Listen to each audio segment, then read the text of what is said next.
Dober dan in lepo pozdravljeni na portalu Info 360. Spremljate oddajo v središču. Vodim jo Brigitte Ferlič-Gajnar. V zdravstvu se trenutno dogaja veliko stvari. Pred nedavnim so v novomeški bolnišnici odpustili ortopeda Gregorja Kavčiča. V ljubljanskem kliničnem centru odhajajo 4 pomembni maksilofacialni kirurgi. Kakšno bo torej zdravstvo po maju 2026, ko se bo prepovedalo in naredilo praktično popolno ločnico med javnim in zasebnim, se bomo pogovarjali v današnji oddaji. V studiu smo vabili predstavnike kliničnega centra, Ministrstva za zdravje, maksilofacialne kirurge, vendar se nihče od njih ni mogel udeležiti današnje oddaje. Z nami pa so, torej vabilo so sprejeli, Teja Jedlavčnik, plastična kirurginja iz Splošne bolnišnice Novo mesto, zdravnik Bojan Kostič, predstavnik Fidesa in Marjan Sušelj, nekdanji direktor Zavoda za zdravstveno zavarovanje Slovenije, zdaj pa eden od zastopnikov pacientovih pravic. Lepo pozdravljeni in hvala za udeležbo. Pozdravljen. Za začetek, povedali smo, da odhajajo maksilofacialni kirurgi, da je ortoped v novomeški bolnišnici dobil odpoved. Gospod Sušelj, kaj pomenijo te odhodi za paciente? Ja, govorim kot zastopnik pacientovih pravic. Zastopniki prejmemo letno približno 12-14 tisoč pritožb pacientov. Od tega se približno 1/10 nanaša na problematiko dolgih čakalnih vrst oziroma dostopa do zdravnika, izbire zdravnika in podobno. Dejansko se je v zadnjih letih, 2-3 letih kazalo, da so določene čakalne dobe daljše, kot bi želeli, in se pravzaprav kljub obljubam in najavam, kaj bomo vse rešili, veliko obljub, predvsem v politiki, so se stvari nekako slabšale pravzaprav, ne? In že tudi v letu 2024 se je kazalo, da so nekatera področja precej kritična, ker smo imeli relativno malo izvajalcev za posamezne storitve in so se čakalne dobe res podaljševale, ne? In smo bili v zagati, tudi pacienti so bili v zagati, takrat, ko so je delala neka triaža, ko se je pač poskušalo na nek način uvrstiti pacienta glede na njegovo zdravstveno stanje malo hitreje ali pa kasneje na vrsto, se je po večini dogajalo, da so bili roki odloženi. In ko smo spraševali, zakaj, je bil najpogostejši razlog ne zdravstveno stanje pacienta, ki je bilo kritično ali pa ki je bilo zaskrbljujoče, ampak razpoložljivost kapacitet. In te bodo zdaj s temi odhodi še bistveno manjše? Razpoložljivost kapacitet, in tu moram reči, da niso bili ozko grlo povsod zdravniki, ampak da je tudi manjkalo, bom rekel, ostalega kadra, ne, kjer se pač dela nek poseg, kirurški poseg, je zelo pomembno, seveda, da je cel tim prisoten, tudi medicinsko osebje srednjega nivoja, zdravstvene medicinske sestre, tam, kjer so manjkale, dejansko je bilo odloženo in to se dejansko je zdaj nekako še s to novelo zakona očitno je postavilo še to pod vprašanje, ali bomo te roke, ki so bili že tako odloženi, še podaljševali, ali bomo sploh, bom rekel, še lahko zagotavljali. Ne? Tako da, če je mogoče kdo prebral moje letno poročilo za 2024, sem pravzaprav napovedal, da se zna zgodi, da bomo imeli tukaj nepokrita področja. Ne? Pa ne gre samo za maksilofacialno kirurgijo, ampak gre tudi recimo za določene specialiste na področju zobozdravstva in to skoraj da ni v Sloveniji, ali pa jih je zelo malo v javni zdravstveni mreži. Podobno je na primer ortodontija pri otrocih, a ne? Podobno je tudi se kaže na področju dermatologije. Da se navežemo, eno tako nepokritih področji bo v prihodnje tudi plastična kirurgija, rekonstrukcijska kirurgija, estetska kirurgija. Zakaj? Iz enakega razloga, zaradi katerega odhajajo specialisti maksilofacialne kirurgije, se pravi, da novela prepoveduje delo tako v javnem sistemu in istočasno v zasebnem sistemu. V bistvu plastični kirurgi več ali manj v zasebnem sistemu delamo estetiko, ki je po defaultu samoplačniška, je tudi v končni fazi del naše specializacije, del naše licence in je ne delamo v javnem zdravstvu. Ne. Vi boste odšli in zapustili Splošno bolnišnico Novo mesto, tako tudi vaši kolegi. Dajte povedati, kaj to pomeni za paciente. Kakšne storitve vi izvajate v javnem zdravstvu, ki zdaj po vašem odhodu seveda pacientom ne bodo več na voljo?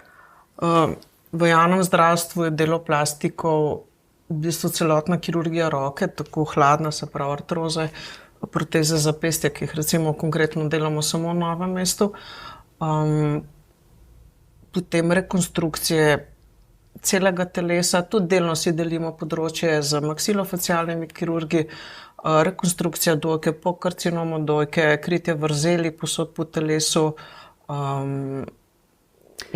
zelo široko. Kdo bo delal trganine prstov? Kdo bo šival nazaj prste? Kdo bo delal težke poškodbe po prometnih nesrečah? To bodo ostali specialisti, ki bo to v bolnišnici to znali, ali se z vašim odhodom te storitve prekinejo? Jih ne bo več? Če gledamo samo novomeško bolnišnico, teh storitev ne bo več. Sem šla prav pogledati v bistvu plastiki v Novem mestu upravimo približno 10,000 pregledov na leto, približno 2500 operacij, posegov. Zdaj tega ne bo več. To bodo pač morali zdaj upraviti tisti, ki bodo še ostali v sistemu. Moram pa povedati, da v sistemu ostajajo več ali manj mlajši. Manj izkušeni. Manj izkušeni, v bistvu vsi, ki odhajamo, smo tudi mentori, učimo svoje kolege, ampak tega predaje znanja ne bo več nikjer. Gospod Kosič, zdaj, da do tega ne bi prišlo, bi bila edina rešitev, da se umakne novela zakona o zdravstveni dejavnosti. Ali kje vidite rešitev? Tako je. Mi smo že prej predlagali Ministrstvu za zdravje, da vse te sporne člene tega novele ZZD pač umakne iz procedure. Tudi takrat, ko so bili sprejeti, smo jasno povedali, da bojo posledice novele ZZD, takšne posledice, da zdravniki, ki zdaj zagotavljajo nujno potrebne storitve v javnem sistemu, bojo odhajali iz javnega sistema. In zdaj vidimo na več področjih, da se to dogaja in se bo dogajalo še naprej. To, kar nas skrbi situacija, ko enkrat boste prišli v bolnišnico in boste pričakovali neko storitev in vam bojo povedali, da ta storitev pač za vas danes ni dostopna, ali danes, ali čez en mesec, ali čez eno leto.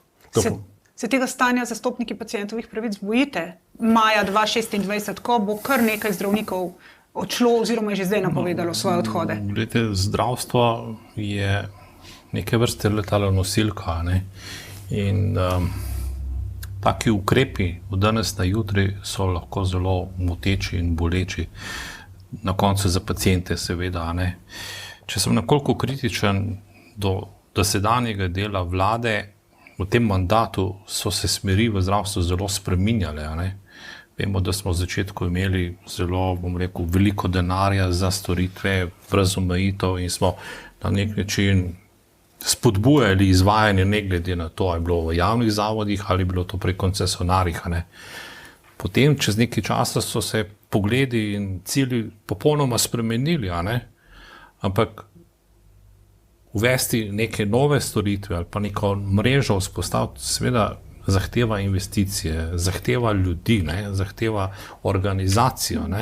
In če to spremeniš čez noč, je to zelo drago.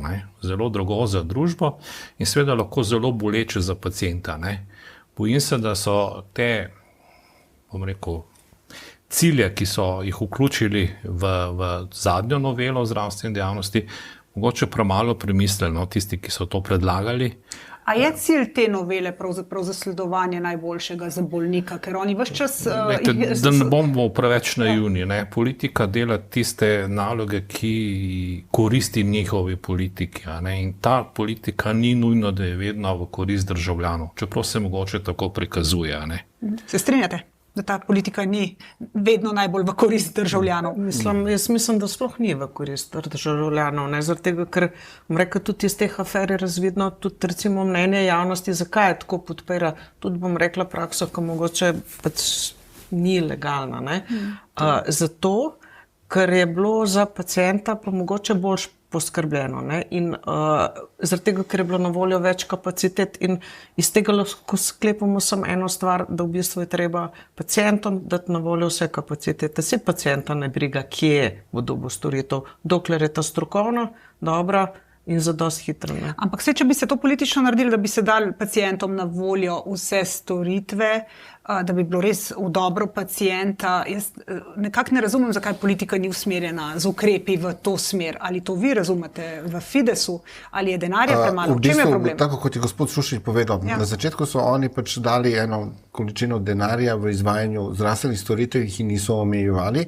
In s tem so pač ugotovili, da to je bil poskus, niso, to je bil en eksperiment, da niso najbolj pač usmerjali ta denar tam, ki je najbolj potrebno. Ampak je ta denar enostavno bil na voljo vsem in je pač vsak ocenjeval, vsak zavod, kaj mu se splača, kaj mu se ne splača. Namesto, da bi pač denar bil prav namenjen na pacienta. Pač denar mora slediti pacientom. Tam, ki gre pacient, tam mora iti denar. In če bomo naredili takšni sistem, nepomembno, vsi, ki so v javni mreži, ali so to javni zavodi, ali so to koncesionarji, pač bojo izvajali storitve v korist pacientov. Pacientov v interesu, da čim prej pride do svoje storitve in da reši svoj problem. Tudi v interesu vseh deležnikov v družbi je na to, da ta pacient reši svoj problem, da čim prej pač se vrne v družbo, se pravi, da je svoj problem rešil. Torej bi bila na nek način potrebna tudi reforma ZZZS, ki si jo je vlada celo v začetku, se spomnimo vrha na Brdu, prvega v zdravstvu, zastavila. Oni so takrat rekli, mi bomo delali reformo ZZZS-ja najprej, potem pa vse ostalo. No, potem te reforme ZZZS-ja ni bilo nič, ali je potem, da bo denar sledil pacientu, potrebna reforma ZZZS-ja ali ne? No, vidite, to vas sprašujem, seveda, poznavalce in nekdanjega direktorja zavoda. Vsaka inštitucija, posebej tista, ki ima velik vpliv, mora biti ves čas v nekem razvoju, ne? Ker so spremembe v okolju, so drugačne potrebe in imamo nove tehnologije, imamo staranje prebivalstva in tako naprej. Ne?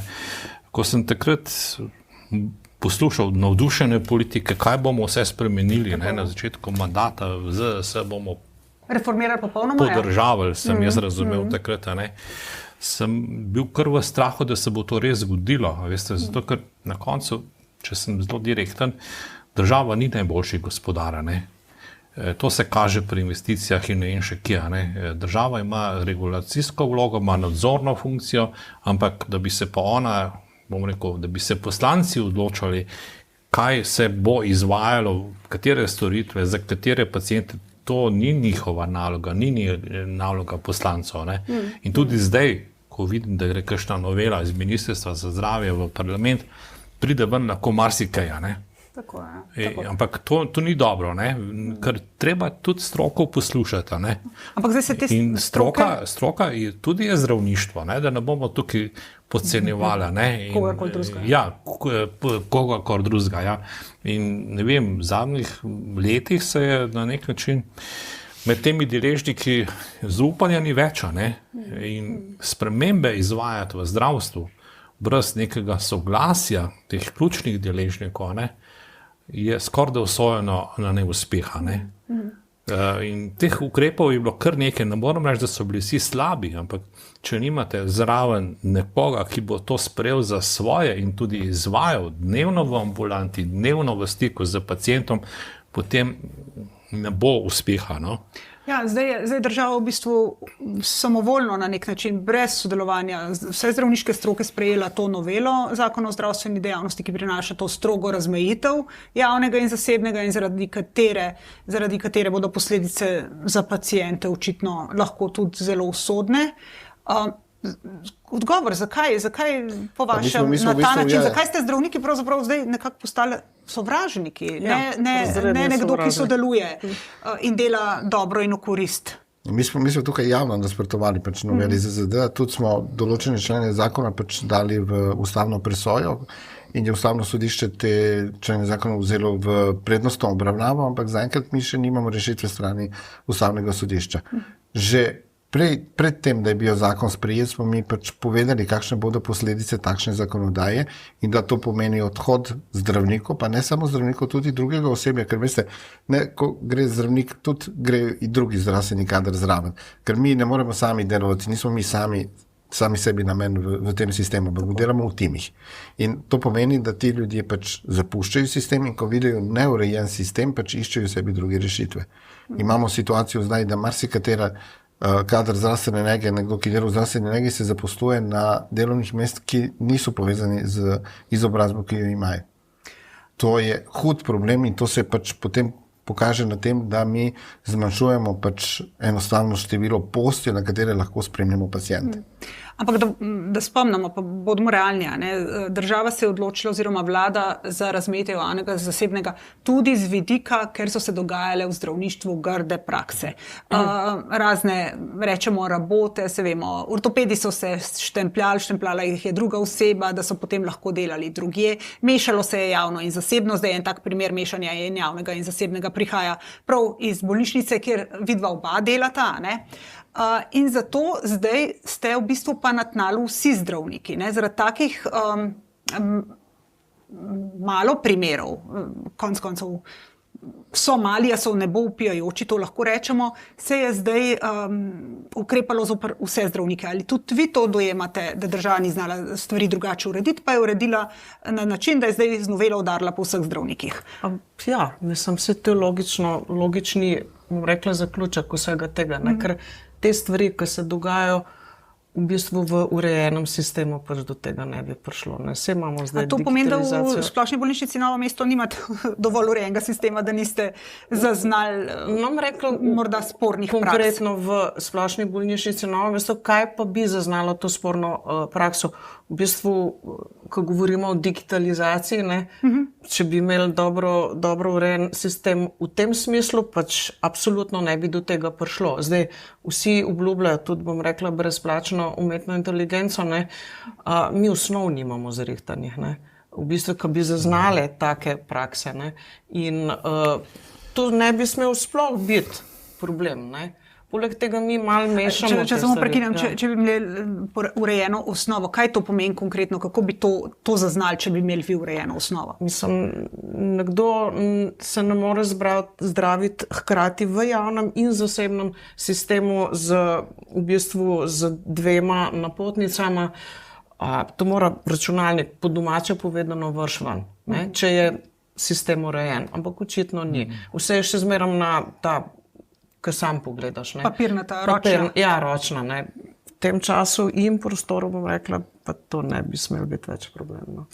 No, anomalije so se dogajale in dejansko bi morali anomalije odpravljati. Ne? To je in ključno. Ampak zdaj, če bomo konkreten primer v bolnišnici Novo mesto, mečkam, kakor so seznanjeni iz medijev, te ortopedske operacije, če so bile res ponovno izdane napotnice za isto storitev, se strinjam z vami, to računalnik ne smem dopustiti. Ne? Ko pride pacient k meni in mi pojamra, da mu zdravnica ni dala napotnice za ne vem kaj dermatologa, in če mu je zdravnica zavrnila, ker takšno napotnico že ima, potem je to upravičeno. Ne? In tudi, če izda napotnico specialist, na nivoju, ne, ker to dopušča sistema, ne, jo lahko izda za storitve, ki jih sam ne izvaja. Ne more biti pa za isto vrstno storitev, za isto osebo, istočasno ne bi smelo biti v sistemu več napotnic, ker potem to seveda dela zmedo. Ampak bistveno, bom rekel, poslanstvo tega sistema enoročena je bilo takrat, ko smo poslušali velike obljube NIJZ-ja, da prepreči podvajanje napotnica, ne. Tako da meni ni jasno, zakaj bi se lahko to v eni bolnišnici v Novo mesto to dogajalo, pa še to masovno, ne? In tudi mi ni jasno, zakaj bi se, ne vem, omenja se številka 150 tovrstnih preusmeritev, pa bolnišnica tega ni zaznala, ne? Tako da to mi je nekoliko nenavadno, no? Ne morem razumeti, no, da se je to dogajalo, tako da imam spet občutek, da streljamo z nekimi topovi na nekoga, brez da bi bili prepričani, da je ta zadeva res sporna. Jaz bi samo tako rekla, da v bistvu se pa tudi mešajo različne stvari. Nekaj je, bom rekla, krivda opredeljena z zakonom, nekaj je to, kaj si kot človek, ne? Velike pa politike zraven. Ne? Zdaj, v bistvu, vsa ta zmeda, ves ta kaos, vse nas prepričuje v enem, bom rekel, osnovnem poslanstvu, ne, da zdravimo, da skrbimo za paciente. Ne. In tukaj pozabimo na osnovni dejavnik vsega sistema, to je pacient. Ne. In ne vem, zgubljamo, reka sapo, ali pa moč na kreganju, preprečevanju vseh teh zadevah, namesto da bi se začeli pogovarjati. Kaj je za pacienta najboljše? Točno tako. Ne. In za pacienta je najboljše, da ima na voljo vse kapacitete, ki odgovarjajo standardom, da se ne omejuje, kapaciteta pomeni tudi zdravniki, ne, ki jih je premalo že zdaj, ne, zdaj bomo pa še omejili na en sistem.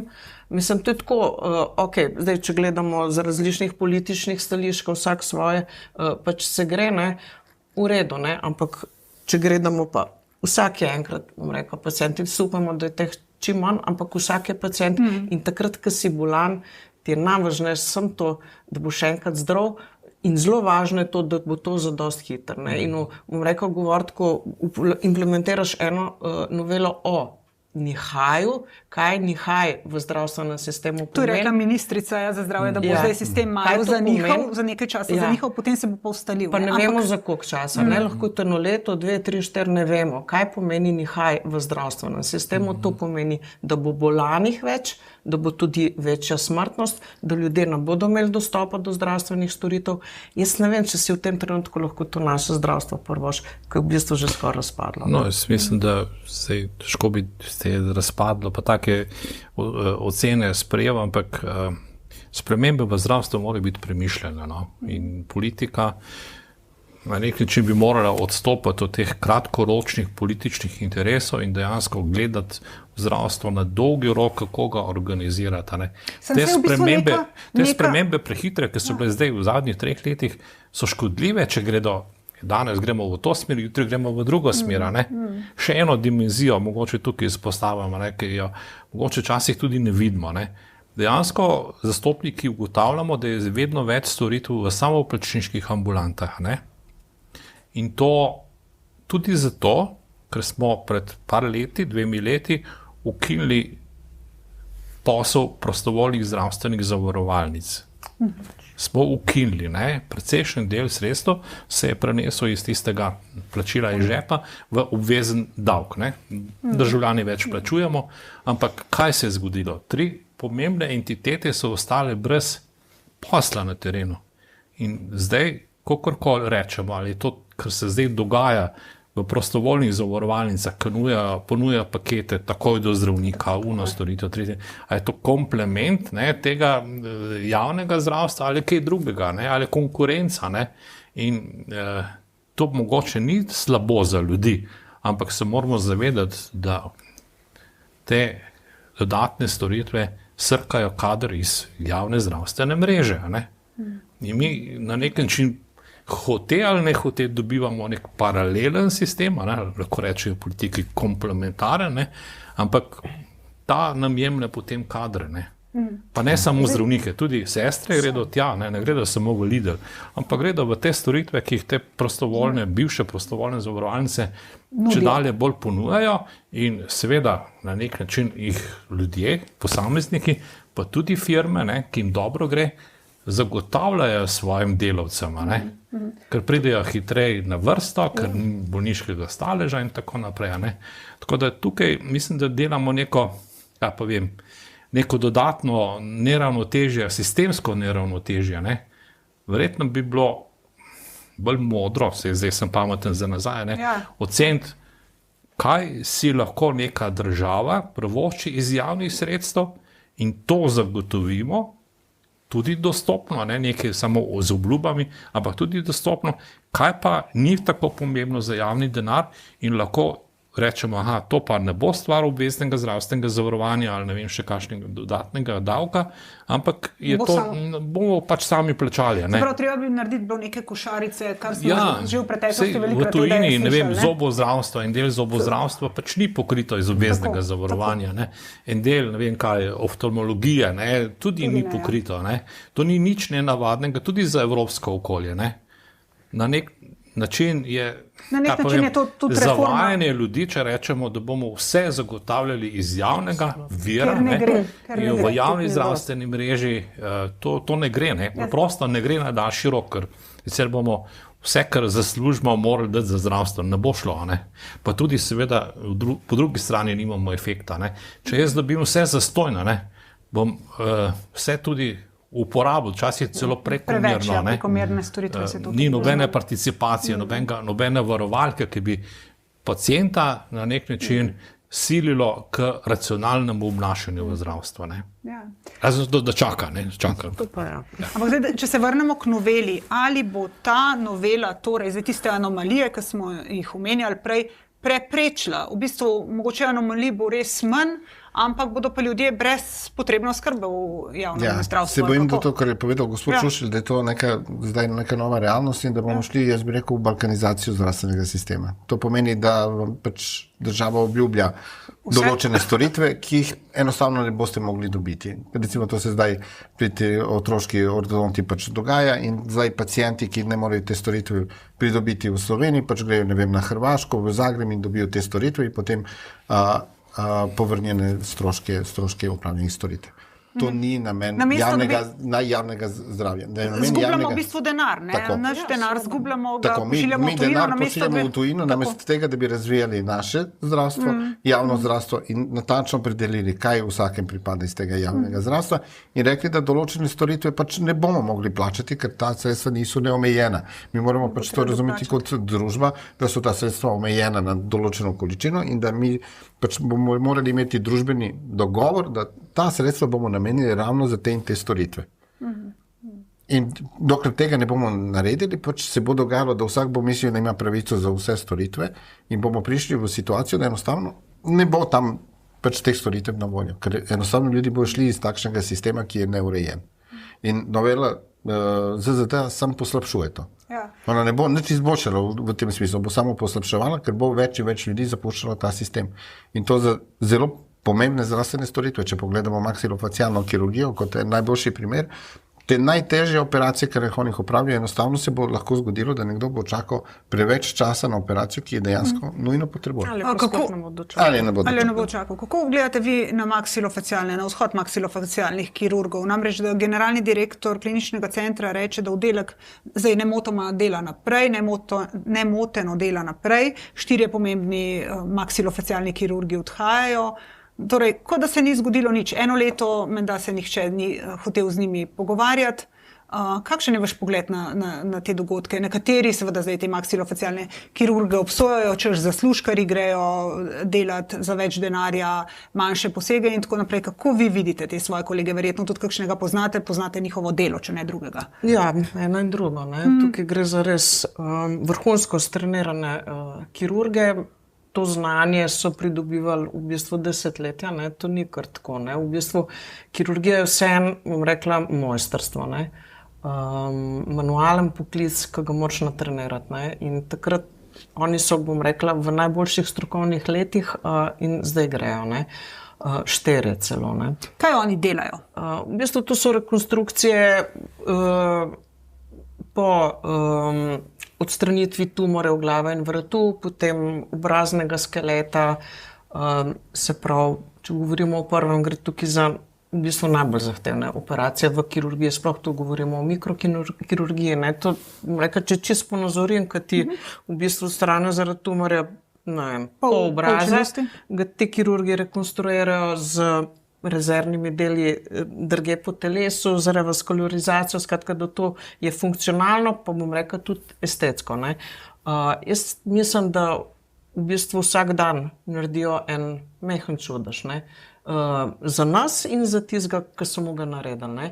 In zdaj govoriti, če grejo 4 taki strokovnjaki, ki so v bistvu najbolj strenirani in najboljši na tem področju, da se ne bo nič poznali, ne vsak presodi v bistvu, kaj to pomeni, ampak reka stališča ne strokovnega, ampak direktorja take ustanove lahko rečem, da je to čisti pogrom. Se pravi, alarm, prve stopnje, ukrepati bi morali takoj. Kaj je sploh za narediti? Jaz sploh ne vem, kaj je tukaj za narediti.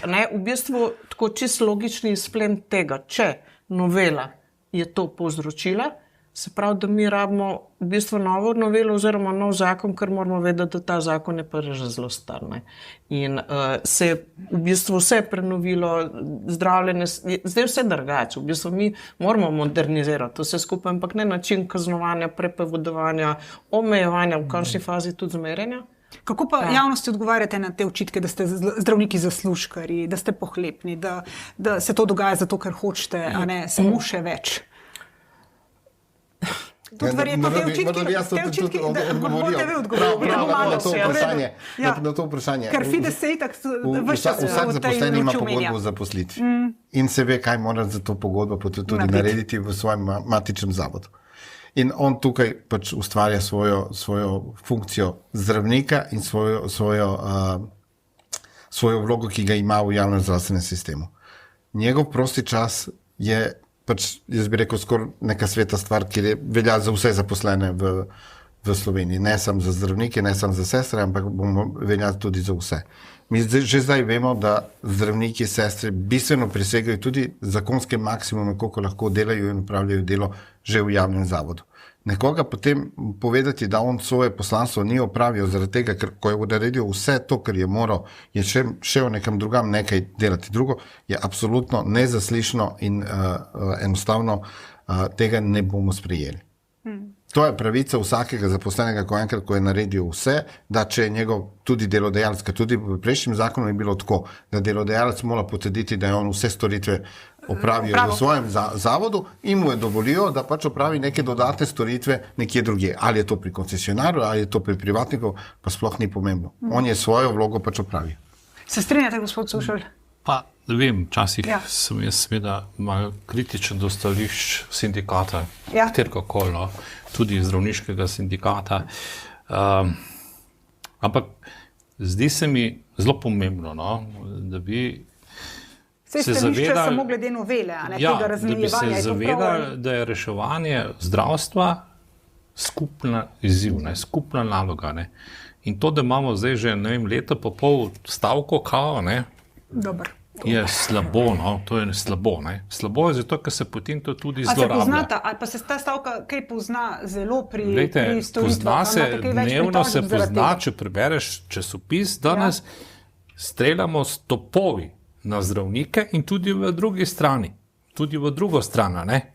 In to seveda ne doprinese k reševanju, to prinese samo k kaznjenju mišic in ne vem, kdo je bolj pomemben in kdo bo zmagal. Zdaj, kdo bi mogel prvi korak zdaj narediti? Vlada, ki je zdravnikom obljubila. Ker je problem odnos, je treba oba dva skupaj dati za mizo in se oba dva morata zmeniti. No.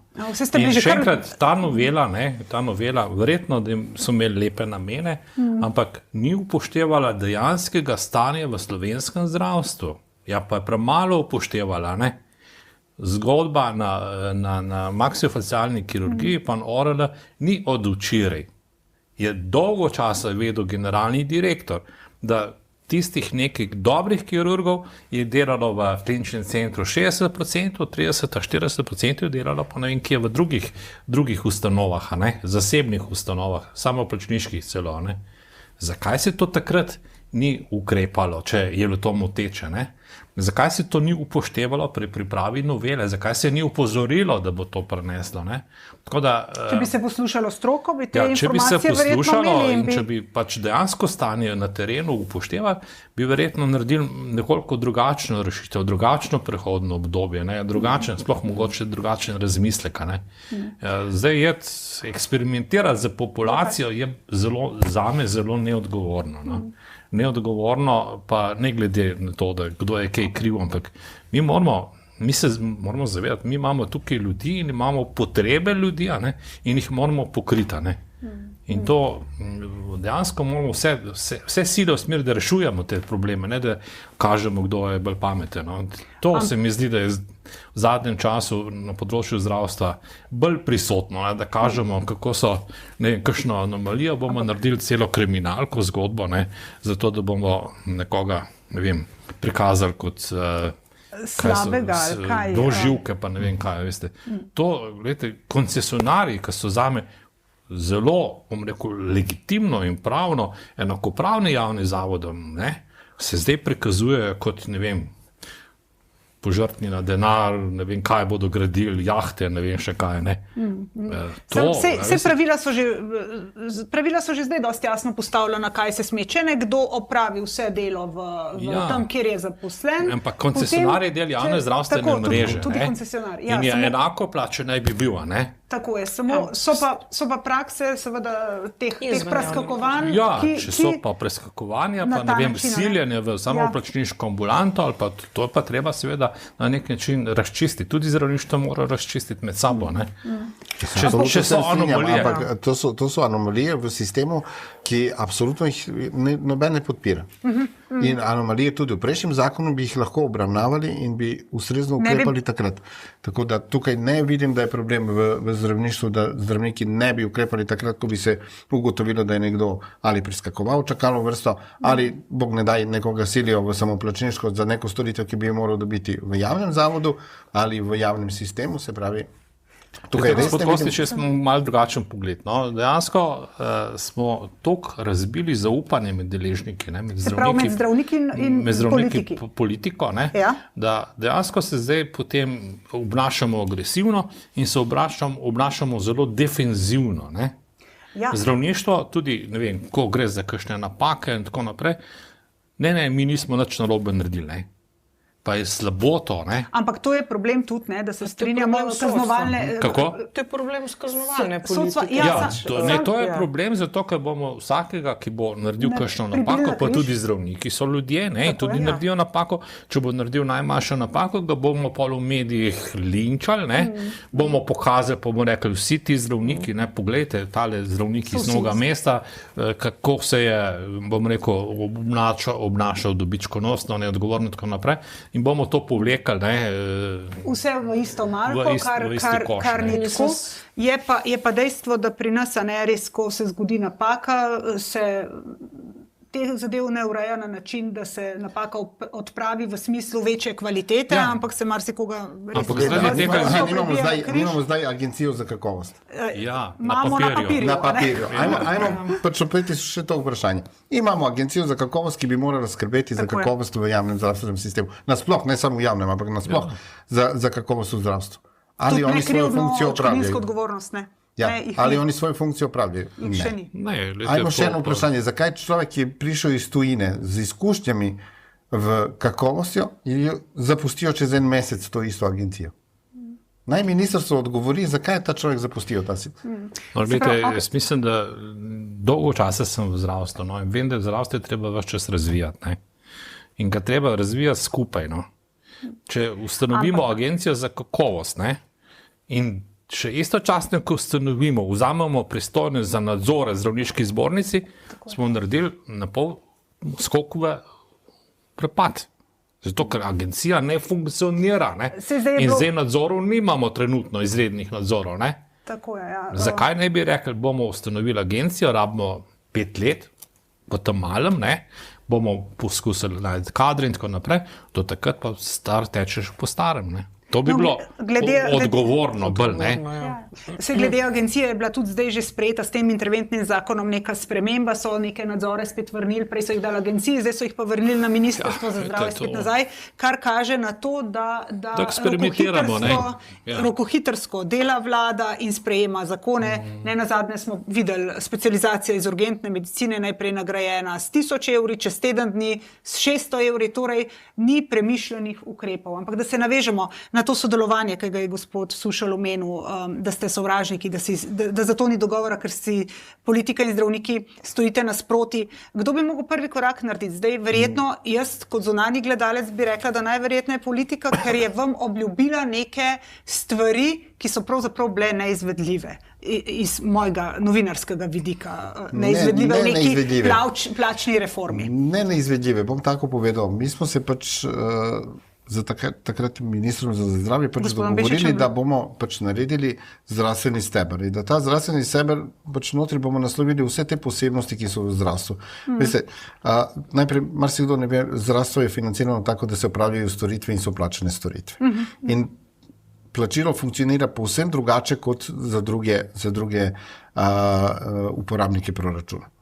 In takrat smo povedali, če bomo naredili zdravstveni steber, v kateri bojo od direktorja do tistega zadnjega zaposlenega vsi in bomo tam naslovili te posebnosti, ki so znotraj tega sistema. Pa recimo, če govorimo o urgentni medicini, bomo rekli, ne vem, nekdo, ki dela izključno v urgentni medicini, to pač bo dobil dodatek ravno zaradi tega, ker dela v težkih delovnih pogojih. Bistveno drugače kot nekdo drug. In če bi mi takšen sistem vzpostavili in naredili plačni sistem, ki bi sledil temu, glede na obremenitve in glede na kakšno delo opravljaš, bi potem zelo enostavno pač uredili zdravstveni sistem. Mi smo podpisali z njimi sporazum in tam smo pač določili, tudi če se to ne zgodi, to, kar smo se dogovorili in zapisali v uradnem listu. Bodo neki penali. Niso penali, enostavno bomo to uredili pač posebej za zdravnike in smo določili, kako se to bo uredilo. Ko smo prišli do točke, da je to pač, da enostavno tega ni bilo volje, da se to izpelje, to, kar je bilo dogovorjeno in podpisano, potem se je stvar tukaj ustavila in oni so rekli, ok, mi imamo to podpisano, ampak mi tega ne bomo izvedli. Lahko štrajkate, tam piše pač, da stavka bo plačana, vi lahko stavkate. Kako se na to odzvala vlada, pač je najprej dala uredbo, ki vemo, da je protiustavna, se pravi, ne more se ta pravica do stavke pač omejiti z uredbo, ampak samo z zakonom, potem so to stvar uredili z zakonom in praktično nam prepovedali stavko. To ni način, kako se ustvarja socialni dialog. In zato prihaja do teh razkorakov, da je vsak na svojem bregu. To je zdaj težko. To je en del zgodbe, so še drugi deli zgodbe. Jaz ne bi reševal na današnji oddaji stavke, ampak bolj problem zaupanja. Deležnikov, ključnih deležnikov in tukaj moramo stopiti skupaj in pozabiti na zamere, pozabiti na ne vem kaj. Škoda, ker nimamo nobenega političnega predstavnika, vse dobro, z ministrstva če bi se zdaj kdo udeležil, pa povedal z njihove strani, sam se žal niso. Povejte mi, gospa Jedlovčnik, kakšno bo zdravstvo po maju 2026? Mislim, se bo že prej, dovoljenja prej poteče kot maja. Konkretno moja konc marca bo ta moja odločitev, pa mojega kolega. Tudi eden je pa zdaj že z novim letom odhaja, tako da ostaja sem še 2. Skratka, to se bo izvršilo prej. Kakšno bo zdravstvo, ne vem, vsi si lahko na hitrico predstavljamo, če bo kar nekaj zdravnikov določenih strok šlo, mogoče celo vsi iz ene stroke, teh strok ne bo več. Reka plastika slovi po 2 izjemnih kirurgih, tudi v svetovnih literaturah jih posod citirajo, to je res, bom rekel, veja, ki ima dolgo tradicijo, pa bo na nek način ne čisto propadla, ampak bo pa zelo, zelo ukarjena. V bistvu omejena s tem številom samo na urgenco. Bi mogel kdo nositi odgovornost in kdo konkretno? Ja. Zdaj, če pa bom karikirala, pa bom zelo na krut način karikirala, mogoče vprašanje tudi za vas, dobim raka na čeljusti, nimam tukaj nobenega zdravnika, kaj pomeni, da me bodo pošiljali na operacijo v tujino, ker tukaj ne bo več ustreznih strokovnjakov, ali pa bodo čakalne dobe tako hude, da bo za moje zdravstveno stanje že naprimer prepozno. Ali pa boš dobil v bistvu zdravljenje, ki mogoče pač ne ustreza tem modernim smernicam. Recimo, včasih so te bolnikov obsevali, preden so te kirurgi prišli in v bistvu je bila tudi umrljivost večja, da ne govorim o kvaliteti življenja in mi v bistvu se vračamo spet nazaj.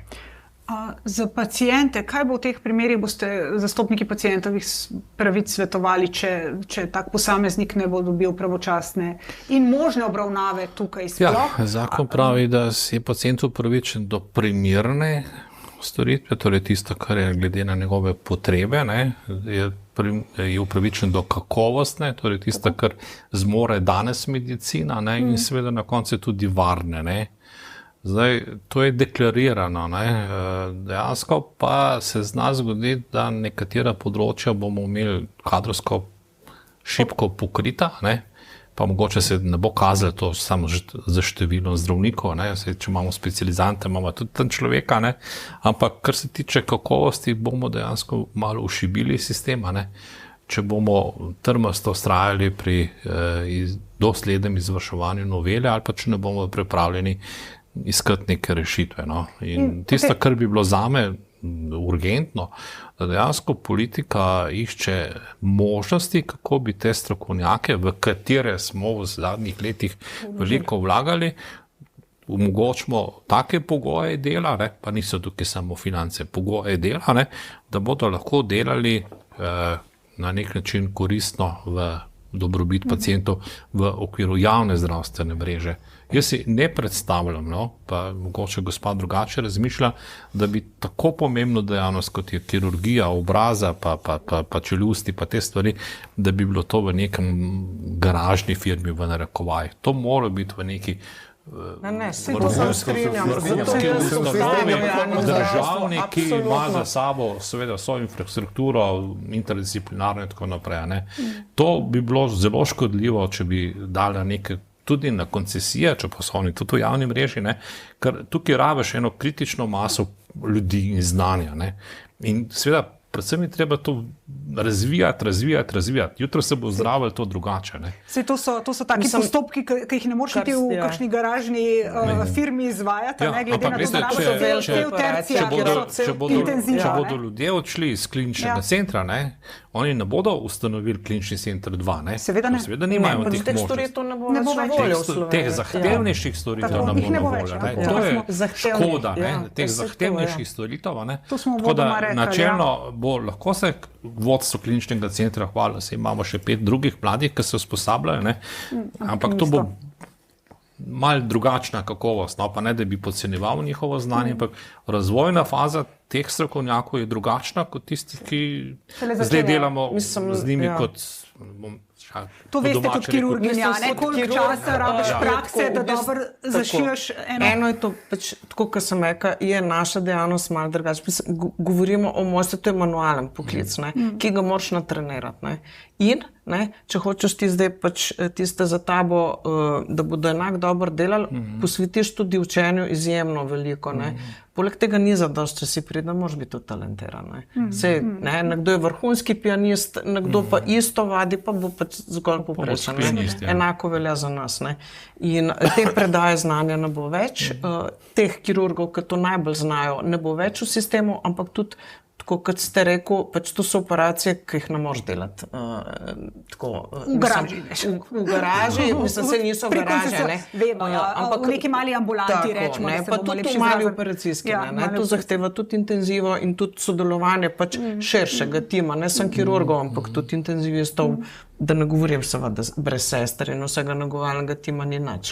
Torej, po najbolj črnem scenariju bo pacientom ostalo to, da jih bojo pošiljali v tujino za take posege, kar pomeni, da bo spet naš denar, tako kot zdaj za ortodontske storitve, odtekal v tujino. Mislim, da se bo predvsem kakovost storitev znižala. Ker tega odtekanja se vemo, koliko jih pa gre v tujino. Tudi v tujino je tudi v tujino jezikovna barijera, stres ne veš, kam greš, to so posegi, tudi pri ortodontiji, recimo, ko hodijo zdaj otroci v Zagreb, ampak to je 15 obiskov, pa veste, kaj to pomeni za starše, če mora 15krat peljati otroka, vzeti dopust in tako naprej, mogoče lažje iz Novega mesta, kot iz Kranja, ampak te, bom rekel, sicer sistemske rešitve, da imamo možnost še zmeri tujino, niso vedno najboljša rešitev, ali pa sploh niso za določene stvari. To je res tako, če res kakšna stvar pri nas ne gre, zaradi tega, ker je specifično znanje. Gospod Kostić, še vas vprašam, kako vi vidite zdravstvo potem po maju 2026, podobno kot gospod Dlovšek? Jaz bom rekel, da iskreno upam, da Ustavno sodišče bo tiste sporne člene zakona razveljavilo. Sam smo že pozni, zdaj bo že vse prepozno, tudi če zdaj karkoli ukrepa je... Jaz bi rekel, da je maksilofacialna kirurgija samo vrh ledene gore in da se to bo dogajalo ne samo v tej panogi, ampak v marsikateri drugi panogi v zdravstvu. In že zdaj vidimo, da so škodljive posledice že zdaj prisotne in bo še bolj prisotne maja 2026. Tako da bi bilo najbolj ustrezno in najboljše, če bi samo ministrstvo ugotovilo, da te negativne posledice te novele zakona obstajajo in da bi enostavno te sporne člene umaknili, se pravi, jih spremenili na ta način, da enostavno ne pridemo v situacijo, da nekdo ne bo prišel do zdravstvenih storitev tako, kot mu pripada. Koliko časa še imamo? Nič, ne? To bi mogli narediti danes. Vi imate zdravniki svoje karierne poti že začrtane. Vi že veste, kje boste maja 2026. Oziroma, vi ste rekla, vi že veste to prej, ne? Mislim, to vem že nekaj časa, tako, ko je bila implementirana novela, mi je bilo jasno, kje bom, ne? Pa to ni moja intimna želja. Rekel, da prav kirurg je najbolj srečen v ta veliki operacijski, ker kako se ga bo znebil, tako da mu daš za 24 ur operacijsko. Mi svoj poklic obožujemo, to je na nek način že kar zasvojenost. In da se moraš odločiti v teh zadevah, rekel, tudi v končni fazi na podlagi svojega finančnega položaja, pa to je, mislim, hecno in žalostno hkrati. Ne? V tem stoletju, v katerem živimo.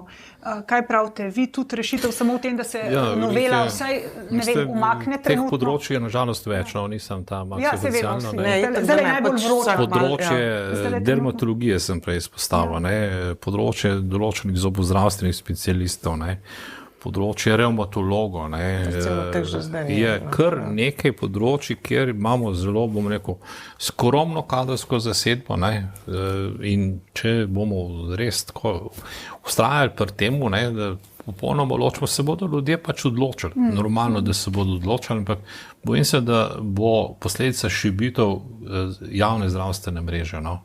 In to je na nek način neodgovorno, z vidika koristi za pacienta, ker bomo dobili manj, čeprav plačujemo pa enako, ali pa bomo rekel, enako bolni smo, jutri bomo pa še bolj bolni. Tako da treba iskati rešitve v obstoječih. Skupaj pogovarjati se treba, sodelovati je treba, pa bom rekel, tudi biti prijazen en do drugega, ker to pa res zelo pogreša. Mislim, da je bilo na Portugalskem, ki je vlada v bistvu načrtno začela graditi zaupanje, porušeno zaupanje, zdaj ne mi zameriti, ampak tudi novinarji zelo veliko naredijo pri temu, ker te linči, to nobenemu ne koristi. Res ne. Sam ruši zaupanje v bistvu v zaveznika pacienta, se pravi zdravnika. Mi smo varuhi zdravja, varuhi največjega človekovega bogatstva.